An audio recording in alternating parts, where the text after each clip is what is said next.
just as you failed everyone in your life.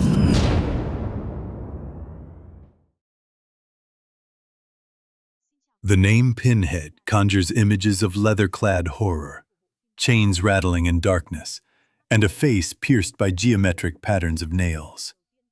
But what lies beneath this iconic horror character goes far deeper than cinema ever revealed. This investigation peels back the layers of fiction to examine the disturbing origins, the psychological terror, and the cultural phenomenon that transformed a simple puzzle box into a gateway of nightmares. The birth of darkness. The story begins not in a Hollywood studio, but in the fog-shrouded corners of Victorian England. According to recovered documents and fragmented historical records, a child was born into circumstances that would shape a legacy of pain. The infant arrived in 1887, during an era when superstition and science battled for dominance in explaining the unexplainable. His mother's death during childbirth was attributed to complications, but whispers suggested something more sinister. The midwife's account, preserved in parish records, noted the unnatural silence of the newborn. No cries, only an unsettling awareness in eyes too knowing for an infant. Childhood proved no kinder. Raised by a father broken by war and drowned in alcohol, the boy experienced isolation that would fracture most minds. The psychological impact of prolonged confinement, particularly during formative years, creates lasting trauma. Modern psychology recognizes such early experiences as catalysts for dissociative disorders and altered perceptions of pain and pleasure. When neighbors discovered him after 3 days of basement imprisonment, the marks on the floor suggested either desperate attempts at escape or something darker. Self-inflicted wounds as a primitive form of control over an uncontrollable situation. By 12, survival on the streets became his education. Graveyards offered shelter from judgmental eyes, and the company of rats and darkness became familiar. Urban legends grew around him, as they often do around those who exist on society's margins. The unsolved murder in the alley, while never conclusively linked, added to the mythology.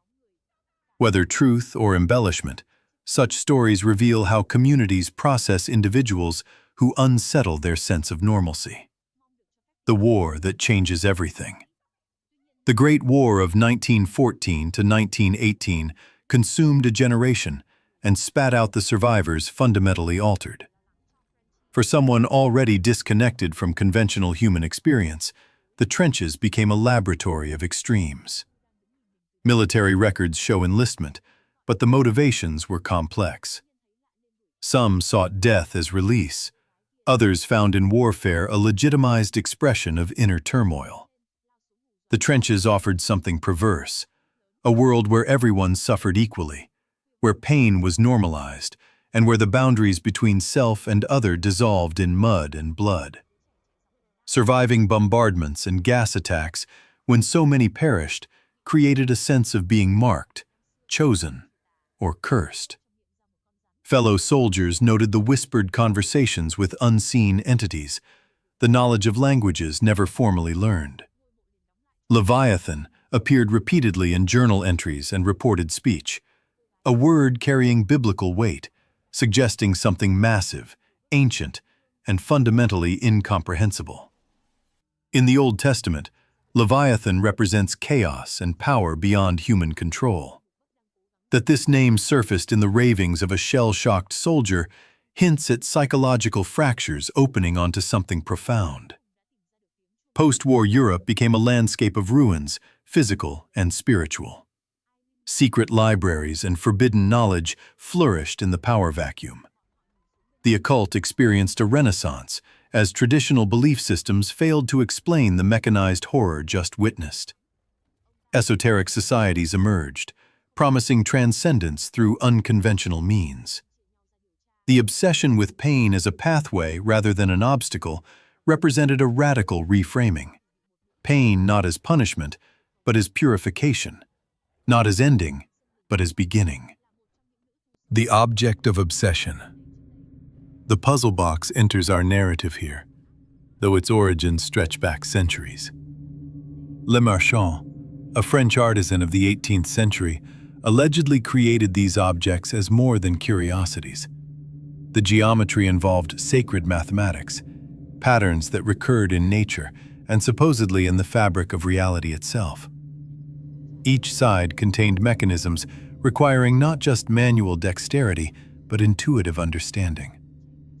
To solve the box meant comprehending its language, engaging with it as a living communication rather than a static object. The 2-year search across Europe demonstrates obsessive dedication bordering on religious fervor. Paris yielded maps marked with symbols predating known writing systems. Budapest's blood-written diary suggested previous seekers and their fates. Istanbul, where East meets West and ancient trade routes converged, became the final destination. The seller's warning that the box didn't belong to this world reflected genuine belief in dimensional boundaries and objects capable of traversing them. The purchase price of gold and blood indicates ritualistic transaction, payment in substances holding symbolic and literal life force. The basement vigil with black candles followed ceremonial traditions found in grimoires and occult manuals.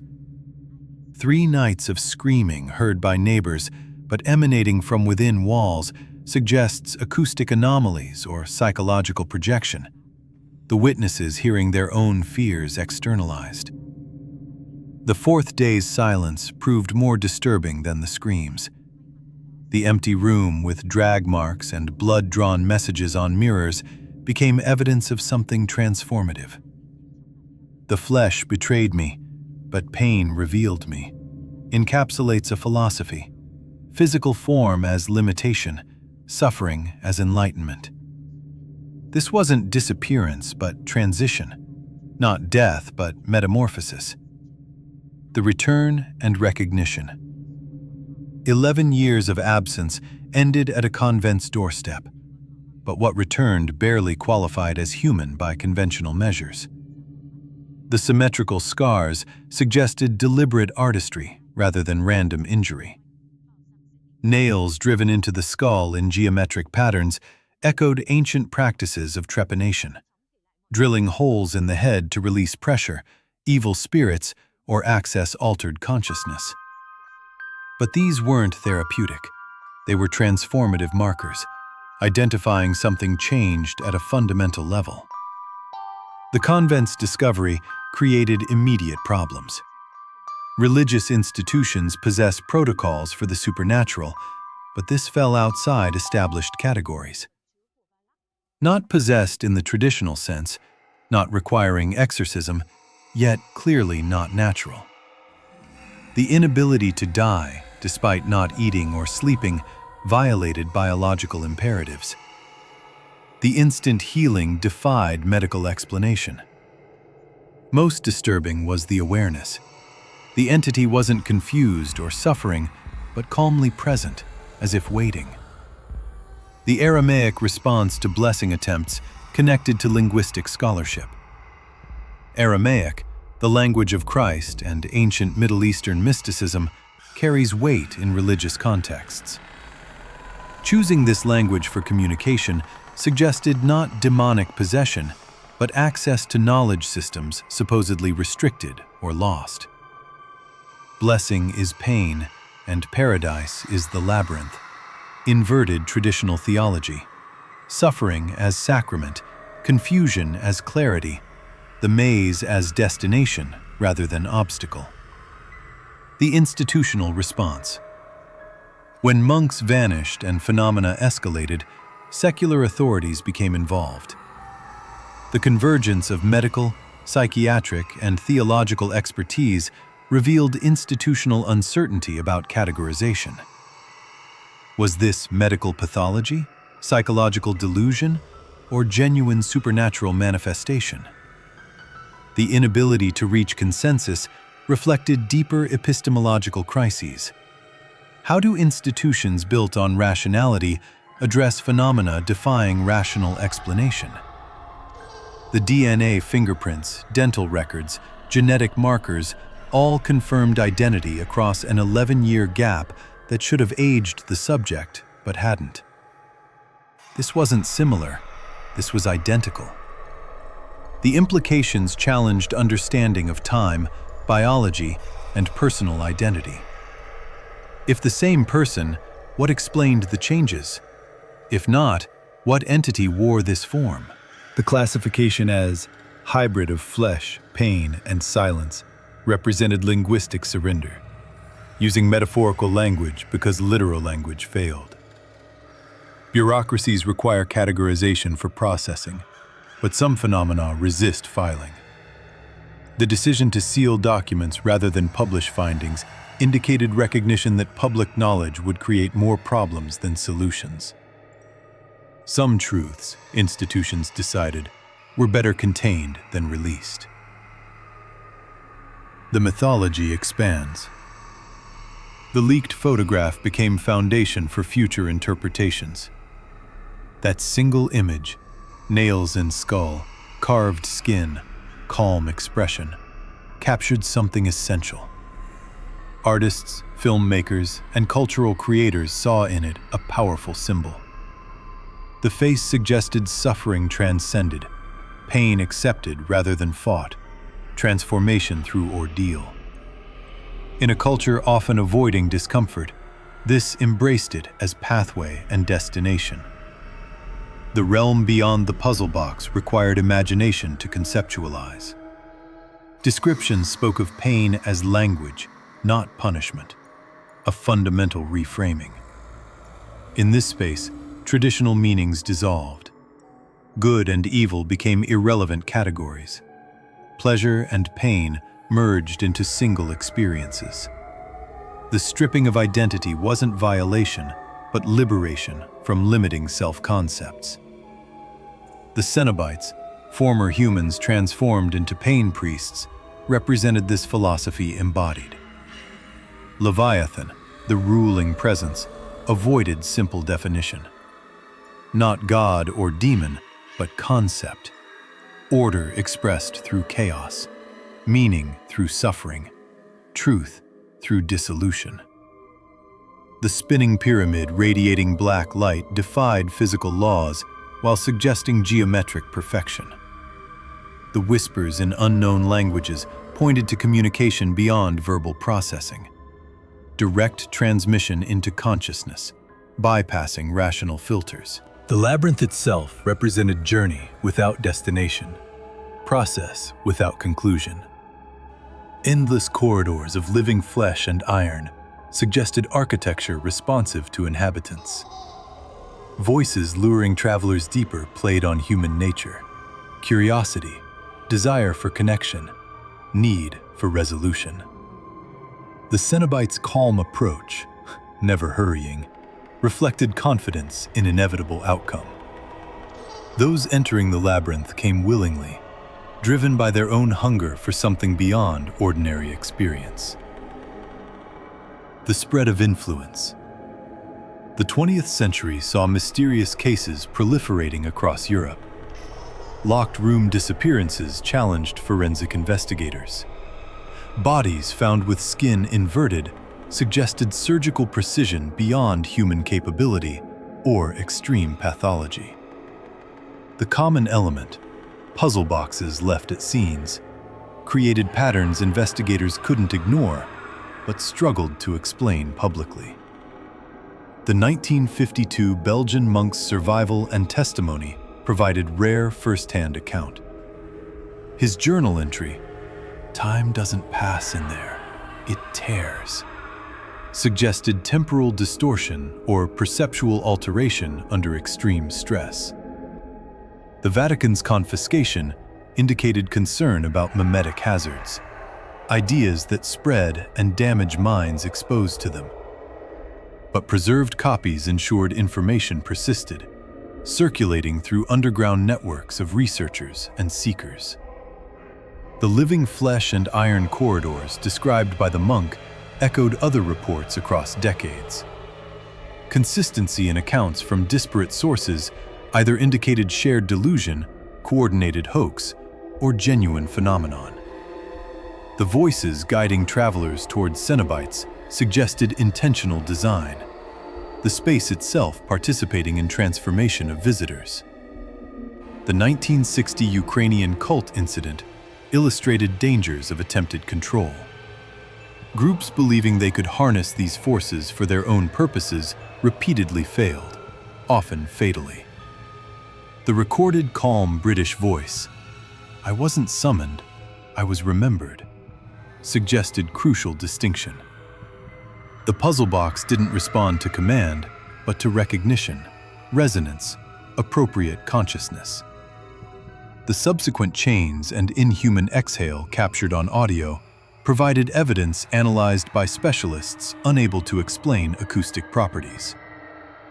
The cult of Cenobites growing in shadows indicated mimetic spread. Symbols appearing in unrelated murders suggested either copycat behavior or genuine influence. Bodies arranged as cubes, symmetrical skull drillings.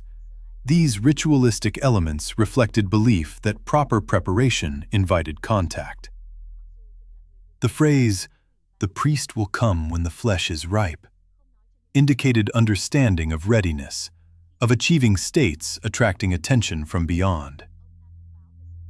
The modern era and persistence. As centuries progressed, the phenomenon adapted rather than diminished. The puzzle box transformed across materials and presentations: glass, bone, steel, forms twisted by heat, suggesting less physical object than persistent idea.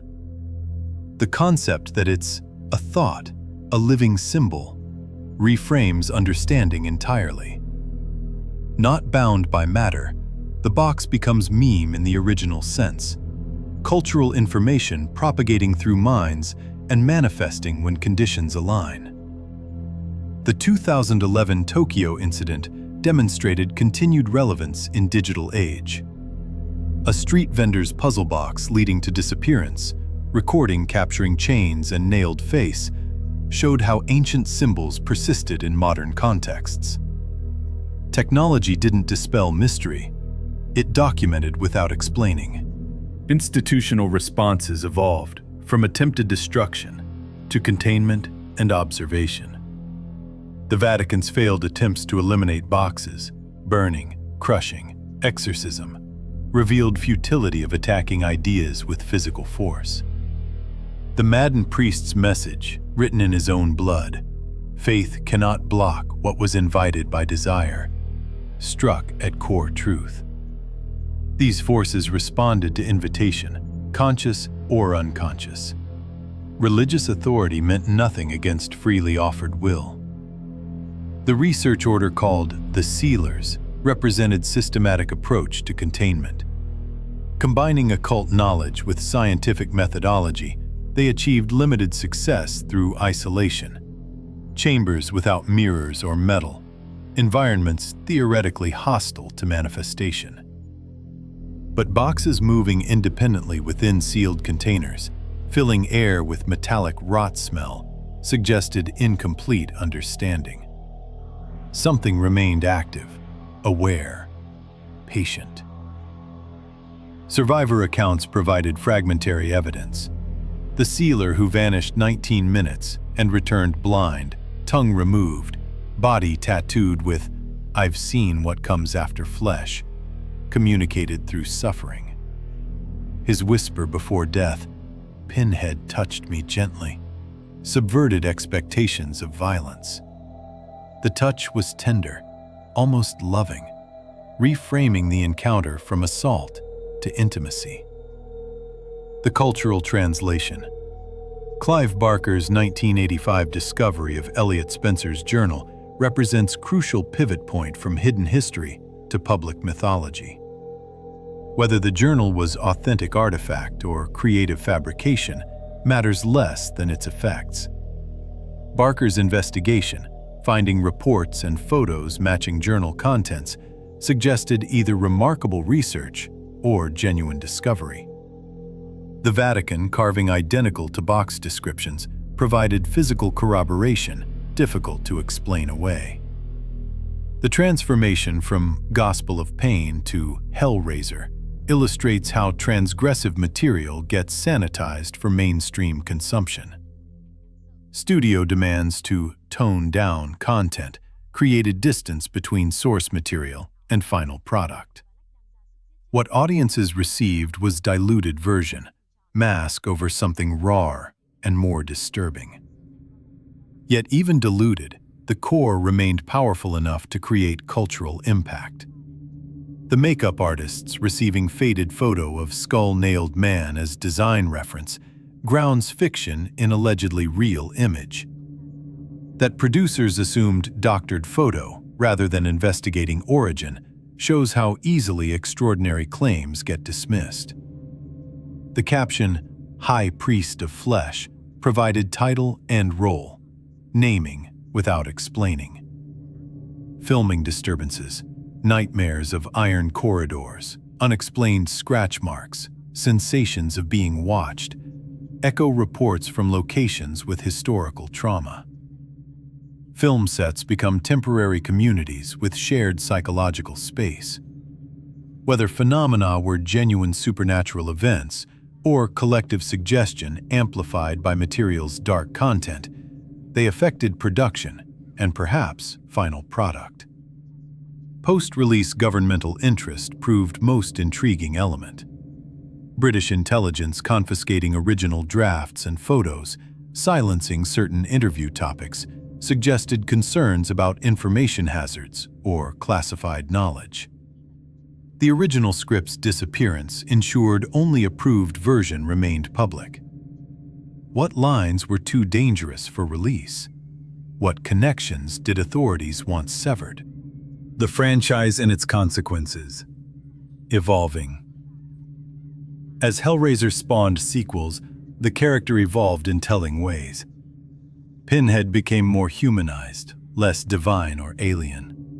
The puzzle box transitioned from genuine occult artifact to mere prop, horror franchise decoration. This domestication served multiple purposes, making material palatable for broader audiences while potentially defanging genuine mimetic hazards. Yet reports persisted of obsessive viewers disappearing. The theater bathroom case, girl vanishing, replica box left behind, suggested some couldn't distinguish fiction from reality, or perhaps responded to deeper patterns within material. Studios leaning into marketing with toys, masks, costumes, completed transformation from occult object to consumer product.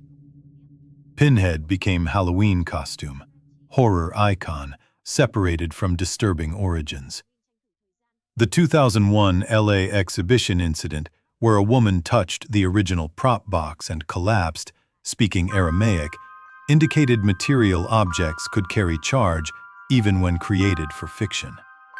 Her phrase, "Flesh betrays, pain frees," echoed the core philosophy, suggesting either deep identification with material or something more troubling.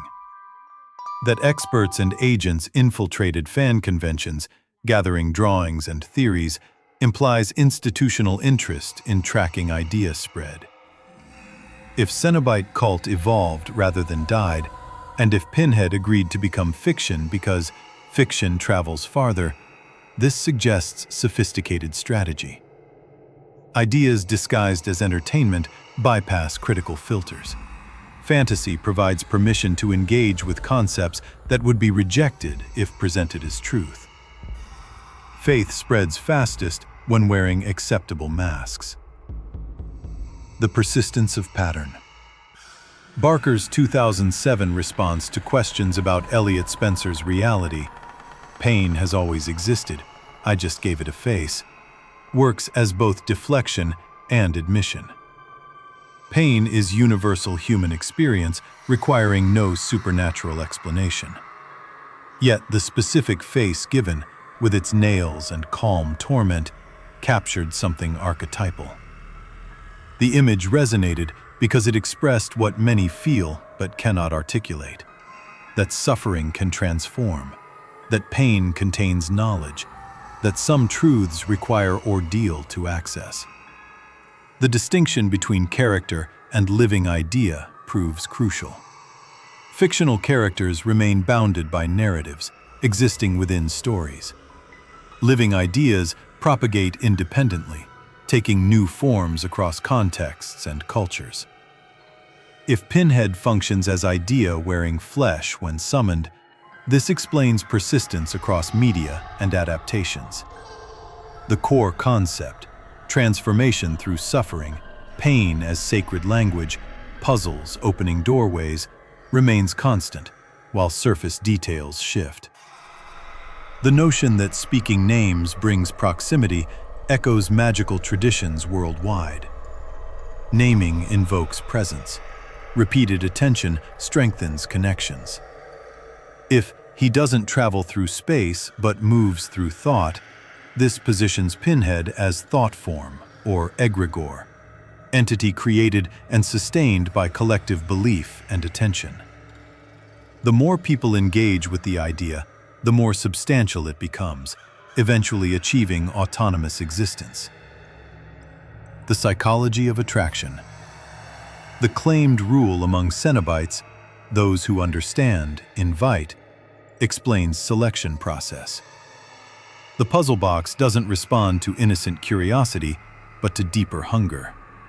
Those opening it seek something beyond conventional experience, carrying within them readiness for transformation. This self-selection means encounters happen with willing participants, complicating moral evaluation. Is offering what someone seeks, however dark, necessarily evil? The promise that he doesn't want to kill you, he wants to show you, reframes relationship between Cenobites and visitors. Not predator and prey, but teacher and student, guide and seeker.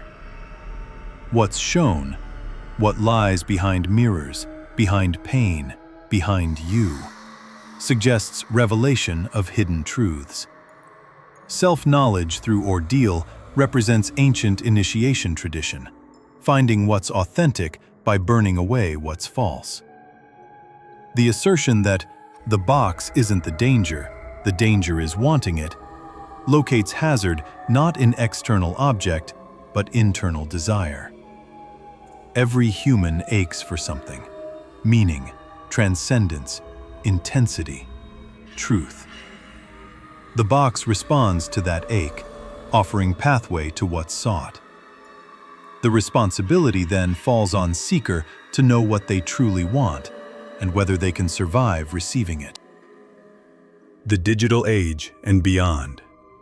The transition into 21st century information culture changed how the Pinhead concept spread. Online forums sharing puzzle box replication techniques created distributed networks of seekers. Digital spaces allowed anonymous sharing of experiences and theories, building communities around shared fascination. That some participants vanished after attempting summoning adds contemporary mystery to ancient pattern. Shared dreams and visions reported by community members suggest either collective suggestion or genuine perceptual phenomena. The visions of endless corridors, breathing walls, humming chains, these consistent elements requiring across independent accounts require explanation. Either participants unconsciously coordinate their reports based on shared source material, or something in the material triggers genuine altered states containing consistent imagery. The Texas hackers leaked footage, replica box turning, darkness, chains, camera-originated scream, final message, what you called never left, provided modern evidence format. Digital video carries weight in contemporary culture, seeming to offer objective documentation. That the clip was erased within 48 hours suggests institutional efforts at containment, though those who saw it retained memories, ensuring information persisted. Places of collective suffering, abandoned hospitals, war zones, asylums, allegedly waking up the box, connects to theories about environmental memory or psychic imprints. locations soaking in prolonged anguish might develop sensitivity to related phenomena. Shared nightmares and apparitions in such places could reflect either genuine paranormal activity or psychological reactions to spaces carrying traumatic associations. The pattern recognition that puzzle box symbols mirror the flower of life inverted, creating flower of pain, connects to sacred geometry traditions. If the box represents living map and sacred trap, this suggests intentional design encoding metaphysical principles. Those who solve it demonstrate capacity for understanding complex symbolic systems, marking them as suitable for what follows. Conclusion. The pinhead phenomenon, whether rooted in historical fact or elaborate fiction, reveals profound truths about human nature. We are drawn to mysteries, fascinated by boundaries between known and unknown, compelled to test limits of experience and understanding. The puzzle box represents that attraction objectified, a tangible symbol of the desire to transcend ordinary existence and discover what lies beyond comfortable illusions. Whether Elliot Spencer existed, whether puzzle boxes open dimensional doorways, whether Cenobites wait in labyrinths of flesh and iron, these questions matter less than what the stories reveal about us. We need myths to process experiences beyond rational frameworks. We create narratives that let us approach dangerous ideas safely, wearing fiction as protective insulation while engaging with concepts that might otherwise overwhelm. The enduring power of the pinhead mythology demonstrates that some ideas, once released, achieve independent existence. They spread through culture, mutating and adapting, finding new expressions in each generation while maintaining core elements. The nailed face, the puzzle box, the promise of revelation through suffering. These symbols resonate across decades because they touch something essential in human consciousness. Perhaps the final truth is that we are all puzzle boxes, containing mysteries waiting to be solved. Each of us carries within doors that could open, labyrinths we might navigate, transformations we might undergo. The question isn't whether Pinhead is real, but whether we recognize the patterns he represents, the hunger for meaning, the attraction to intensity, the suspicion that pain might teach what pleasure cannot. In the end, every viewer who engages with the story, every reader who follows the investigation this far, participates in keeping the phenomenon alive. Attention feeds ideas, belief strengthens thought forms, and repeated engagement builds connections between concept and consciousness. Whether this creates genuine supernatural effects or merely psychological ones, the result feels similar to those experiencing it. The box is always already open. The labyrinth unfolds not in distant dimensions, but in the space between stimulus and response, in the gaps where meaning gets made. And if something watches from those gaps, wearing a face of nails and offering terrible knowledge, perhaps it's only our own deepest truths reflected back, waiting for us to finally look without flinching and recognize what we've always known but feared to admit. The story continues because we continue it, each telling adding power, each engagement strengthening the pattern. This investigation ends, but the phenomenon persists, patient and eternal, knowing that somewhere, someone will always be ready to turn the box one more time and see what happens when the final piece clicks into place.